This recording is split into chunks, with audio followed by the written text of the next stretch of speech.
మహబూబ్ నగర్ జిల్లా Raikal toll plaza దగ్గర అక్రమంగా తరలిస్తున్న వెండిని సీజ్ చేశారు అధికారులు. కావేరీ ట్రావెల్స్ లో ప్రయాణిస్తున్న వ్యక్తి దగ్గర నుంచి 60 కిలోల వెండిని స్వాధీనం చేసుకున్నారు. ఎలాంటి రిసిప్టులు లేకపోవడంతో వెండిని తరలిస్తున్న వ్యక్తిని అదుపులోకి తీసుకున్నారు.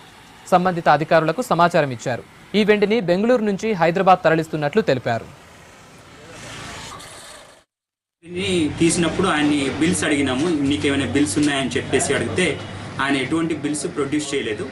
సో మాకు డౌట్ వచ్చి ఇది ట్యాక్సబుల్ అయిన సిల్వర్ ఆర్టికల్ కాదని అనిపించి మనము కన్సర్న్ డిపార్ట్మెంట్కి, కమర్షియల్ ట్యాక్స్ డిపార్ట్మెంట్కి అది అప్పచెప్పాలని చెప్పేసి మేము మొత్తం 50 kgs ఆఫ్ సిల్వర్ మెటీరియల్ మొత్తం సీజ్ చేసినాము.